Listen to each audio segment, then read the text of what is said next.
We're back real quick. Got Pearl here. Pearl is redone and fancy. I just got the maiden done with it. Make it easy. This is where I got it.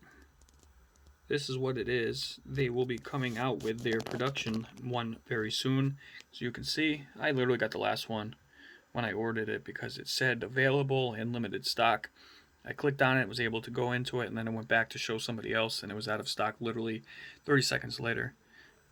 But what we got here is the beta65xhd or 65xhd that got switched from its original frame to the Mobula 7 frame and then to this. And I went with this because my love and passion and obsession for cinewhoops, and basically have that without the ducks. And that would have been neat to actually duck these. I think possibly still could.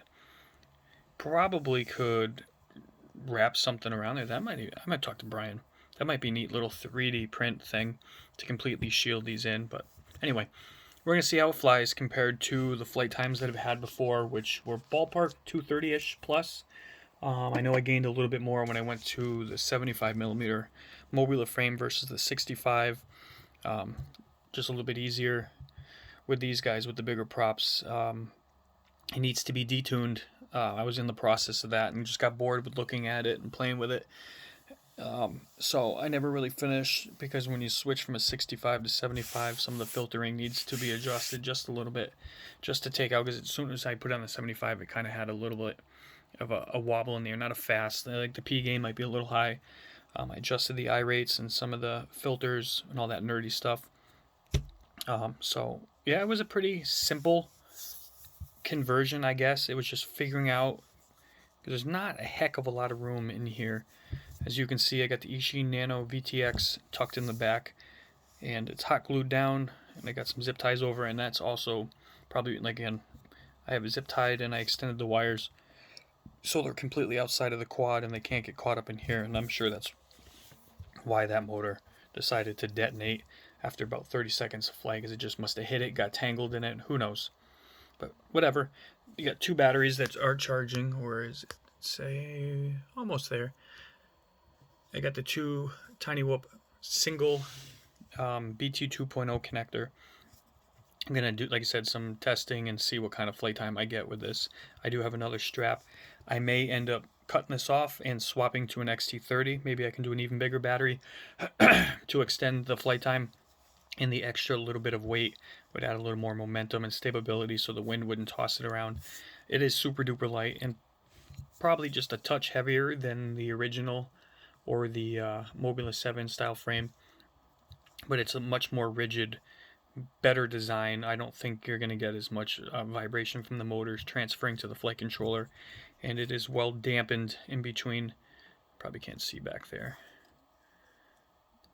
Yeah, it's alright. There we go.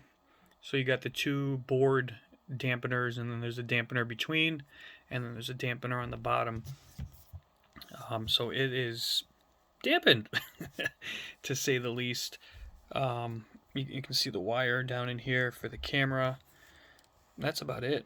It's plug and play from the other build. It's cool that it has the soft mounts or softer mounts, which I think will still also these little guys like to transfer a lot of vibration with these little small motors. And I'm going to experiment with these. I think I still have some regular quad props. Try those, and then for haha, some bi-props. I don't need the punch, so maybe by going bi-prop, it might give me a little more extra flight time and not have to worry about punching in and out of stuff. We'll see. Just going to put it through its works. It still will freestyle. It was a decent freestyler. Like I said, it's a touch heavier with that extra board versus a normal whoop, but I prefer the extra little bit of weight. I think it handles better in the air, etc., etc. I love this form factor. It's like this that I flew over the weekend. If you watched the last video I did in Quad Gully, Two-Face here shot through a gap that was literally as thick as I actually bumped this on the top. They were going up a hill with a branch on the bottom and then a branch on the top, and literally just squeezed through it on first try. That was pretty cool. And it needs a little bit more of a tune. The camera, there's a little nut right there on top of that post, and it was loose. so there was a lot more dampening than needed to be on there. So I think that attributed to a little bit of the vibration. We'll see. I'm going to keep playing with it and then tweaking the tune here and there and get it so that thing is like butter. But I think that's it, other than maybe swapping the antenna. I got the Beta FPV antenna on it from Two Face over there, but I do have some of these new guys here.